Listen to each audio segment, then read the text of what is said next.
కీర్తనల గ్రంథము 5వ అధ్యాయము.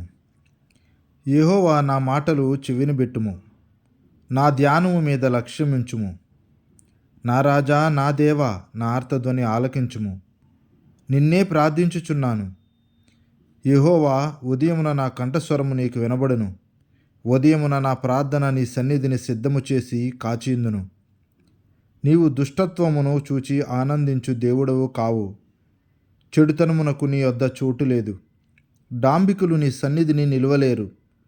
పాపము చేయ వారందరూ నీకు అసహ్యులు. అబద్ధమాడు వారిని నీవు నశింపచేయదు.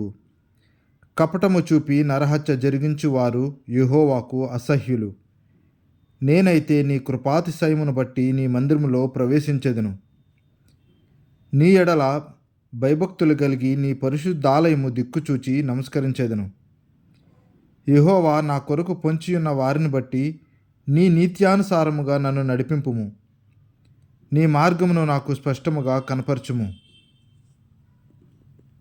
వారి నోట యథార్థత లేదు. వారి అంతరంగము నాశనకరమైన గుంట. వారి కంఠము తెరచిన సమాధి. వారు నాలుకతో ఇచ్చకములాడుదురు. దేవా, వారు నీ మీద తిరగబడి ఉన్నారు. వారిని అపరాధులనుగా తీర్చుము. వారు తమ ఆలోచనలలో చిక్కుబడి కూలుదురుగాక. వారు చేసిన అనేక దోషములను బట్టి వారిని వెలివేయుము. నిన్ను ఆశ్రయించు వారందరూ సంతోషించుదురు. నీవే వారిని కాపాడదువు గనుక వారు నిత్యము ఆనంద ధ్వని చేయుదురు.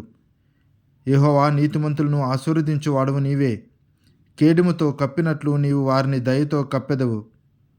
కావున నీ నామమును ప్రేమించువారు నిన్ను గూర్చి ఉల్లసింతురు.